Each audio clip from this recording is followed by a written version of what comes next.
이번에 알아볼 기업은 노던 트러스트라는 기업입니다. 나스닥의 NTRS 티커로 상장되어 있는 미국 기업이고 S&P 500에 편입되어 있는 종목입니다. 노던 트러스트는 글로벌 3대 신탁은행입니다. 뱅크 오브 뉴욕 멜론과 스테이트 스트리트에 이어서 글로벌 자산시장을 주무르고 있는 3대 신탁은행 중 한 곳입니다. 노던 트러스트가 일반 개인에게 잘 알려지지 않은 이유는 노던 트러스트는 일반적으로 기관을 상대로 비즈니스를 하는 은행이라 그렇습니다. 가령 여기 보시는 펀드 서비스를 보면 노던 트러스트가 직접 일반인을 상대로 펀드를 판다기보다 펀드를 운용하는 자산운용사나 투자은행, 보험회사 등이 있으면 이들이 실제로 펀드를 운용하기 위해 노던 트러스트 같은 은행의 서비스를 이용할 수 있습니다. 물론 노던 트러스트가 직접 자산관리를 하기도 합니다. 가령 국민연금 같은 국내 기관 같은 경우도 해외의 자산을 투자할 경우에 자산운용 일부를 아예 통째로 노던 트러스트 같은 기업에 맡기는 경우도 있고, 아니면 자산운용 자체는 국민연금이 하더라도 자산에 대한 신탁은 노던 트러스트에 맡기는 경우도 있습니다. 또는 일반 기업의 퇴직연금이나 또는 슈퍼리치, 밴드 같은 경우에도 노던 트러스트에 자산을 신탁하는 경우가 있습니다. 그럼 노던 트러스트는 대략적으로 주가가 어떻게 흘러왔는지 한번 살펴보겠습니다. 금융주답게 굉장히 큰 사이클을 타고 있습니다. 장기적으로는 세계 경제 규모가 성장함에 따라 금융 규모 역시 성장을 할 것이고, 그에 따라 시가총액은 증가하기 나름이겠지만 이런 유형의 종목은 고점에 물리게 되면 그에 따른 손실도 회복하는데 5년 이상 걸릴 수 있을 정도로 투자하기 꽤 힘든 유형의 섹터임을 노던 트러스트 역시 보여줍니다. 다만 이 사이클만 잘 타면 2, 3년은 무난히 수익을 거둘 수도 있는 종목이긴 하지만 시간이 지나고 나서야 차트를 봐야 사이클이 이해가 가지 함부로 사이클을 예상한다는 건 정말 쉽진 않습니다. 연간 손익계산을 보면 대략적으로 성장은 해왔습니다.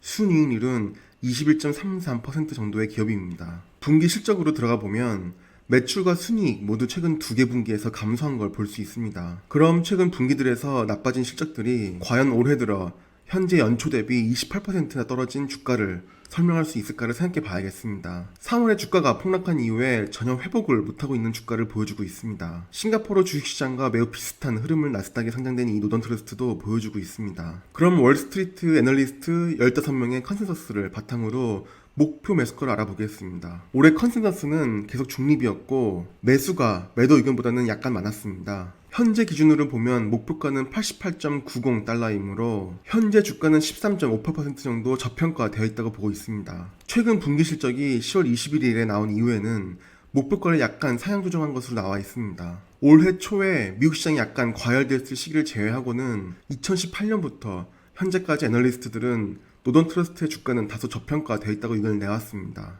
제가 영상 초반에서 글로벌 3대 신탁은행으로 뱅크 오브 뉴욕 멜론과 스테이트 스트리트와 노던 트러스트가 있다고 말씀드렸습니다. 그래서 노던 트러스트를 다이렉트 경쟁사이자 동종업계인 이 두 기업과 비교한 지표를 한번 살펴보겠습니다. 우선 B&I 멜론과 노던 트러스트를 비교해보면 매출액 면에서 B&I 멜론이 3배 정도 더 크고 순이익도 3배 정도 큽니다. 한마디로 두 기업의 순이익률이 거의 같은 걸로 보이는데 EPS 값을 기준으로 펄을 보면 B&I 멜론의 펄은 8.55배, 노던 트러스트는 11.81배입니다. 두 기업을 단순히 보면 노던 트러스트가 고평가되어 있습니다. 배당률은 두 기업 모두 3.6%의 같은 배당률을 보이고 있고 이 배당률은 향후 계속 유지하는데 전혀 문제없는 걸로 보입니다. 기관 보유율은 두 기업이 각각 82%와 81%로 거의 동일한 값을 보여줍니다. 두 기업의 애널리스트 컨센서스를 보면 B&I 멜론은 무려 31.42% 정도 저평가되어 있다고 하고 노던 트러스트는 13.58% 저평가되어 있다고 하니 단순히 이 자료들을 바탕으로 보면 B&I 멜론이 훨씬 매수하기 매력적인 종목으로 보입니다. 노던 트러스트 기업 소개 영상인데 영상 흐름이 어쩌다 보니 뱅크 오브 뉴욕 멜론으로 흘렀습니다. 저도 영상 작업을 하면서 영상의 방향이 정해지기 때문에 이 점 양해 부탁드리고 너무 혼란해하시지 마셨으면 좋겠습니다. 참조로 B&I 멜론의 티커는 BK이고 나이스에 상장되어 있습니다. 잠깐 차트를 보면 앞으로 추가로 더 떨어질 수도 있지만 5년 이상 장기보를 전제로 차트를 보면 포트폴리오에 담아두어도 재미있겠다는 생각이 들만한 차트를 보여줍니다. 이왕 비교하는 김에 짧게 글로벌 2위 신탁업체인 스테이트 스트리트과 노던 트러스트를 비교해보면 이익률 면에서는 노던 트러스트가 약간 높지만 역시 퍼에서 스테이트 스트리트가 9.55배를 보이고 있고 노던 트러스트가 11.81배를 보이고 있습니다. 배당률은 두 기업 모두 3.5%에서 3.6%의 거의 같은 배당률을 보이고 있고, 기간 보유율은 스테이스트리트가 무려 90%가 넘는 90.3%를 보여줍니다. 지난 영상들에서 간단히 언급드린 적이 있지만 일반 개인 투자자 입장에서는 기간 투자 비율이 높은 종목을 투자하는 편이 상대적으로 안전합니다. 그만큼 많은 기관들이 종목에 대한 투자 매력도가 높기 때문에 기간 보유율이 높은 것이기 때문입니다. 스테이스트리트가 이 영상을 보시는 분들도 예상하시듯이 투자하기는 더 매력적인 종목이라고 애널리스트 컨센서스는 보여줍니다. 27.63% 정도의 주가의 상승 여력이 있다고 했습니다. 세 기업 중에서는 뱅크 오브 뉴욕 멜론이 적어도 애널리스트 컨센서스 상으로는 가장 매수하기 매력적인 종목이라는 결론을 내렸습니다. 뭐 어쨌거나 노던 트러스트의 10월 22일에 발표되었던 2020년 3분기 실적을 보면 2억 9,450만 불의 순이익을 냈고 EPS는 1.32불을 냈습니다. ROE는 다소 동종업계에 비해 높은 값을 유지하고 있습니다. EPS 1.32불은 사실 시장 예상치 1.38불에 못 미치는 값입니다. 주가가 한창 잘 나갔던 지난 연말 기준으로 대략 110불 정도의 주가가 형성되었을 때에 비해 현재 주가는 거의 30% 가까이 떨어진 걸 보실 수 있습니다. EPS 값을 보면 작년 말에 주가 110불을 찍을 때 EPS는 1.7불 정도였고 현재 EPS는 1.32불이니 EPS 기준으로 보면 25% 정도 빠졌습니다. EPS 하락폭보다 주가의 하락폭이 약간 더 크긴 하지만 이 정도를 보고 노던 트러스트가 현재 과매도 상태이고 매수하기 매우 매력적이다라고 보기에는 좀 힘들다는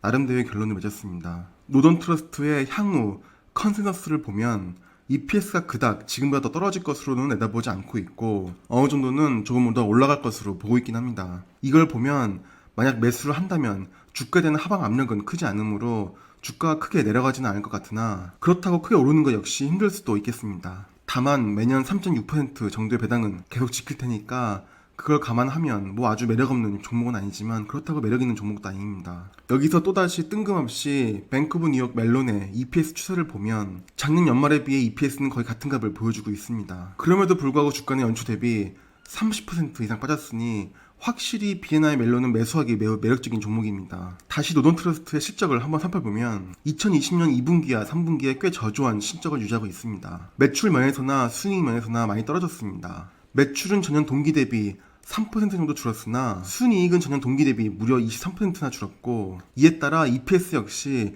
22% 정도 줄었습니다. 사업 영역별로 보면 신탁과 자산관리, 보현의 의무를 통한 매출은 일정한 수준의 매출을 유지하고 있는데 매출이 많이 줄어든 부분은 이자 수익 부분인 걸 알 수 있습니다. 노던 트러스트는 다른 신탁은행에 비해 비교적으로 이자 수익이 전체 수익에서 차지하는 비중이 상대적으로 높습니다. 넷 인터레스트 인컴, 즉 순이자 수익은 전년 동기 대비 21% 줄었고 지난 분기 대비해서도 11% 줄어들었습니다. 이 부분이 노던 트러스트의 전체 순이익을 흔들었고 이로 인해 EPS가 흔들렸습니다. 순이자 수익은 당연히 저금리로 인해 줄어든 것이고 이것이 전체 기업의 이익 구조를 흔들어 놓은 걸로 볼 수 있겠습니다. 본 영상에서 B&I 멜론 실적 보고서까지 제가 살펴보지는 않겠지만 B&I 멜론의 EPS가 2020년 들어 전혀 흔들리지 않는 모습을 보이는 이유는 사업 포트폴리오가 노던 트러스트에 비해 금리 영향을 덜 받는 맷집을 가져서 그럴 겁니다. 작년보다 오히려 더 뜨거워진 자산시장에서 자산 신탁 운용 관련 사업은 더 축소되지는 않았을 것이고 B&I 멜론은 아마도 이 부분의 사업 매출 및 이익 비중이 노던 트러스트보다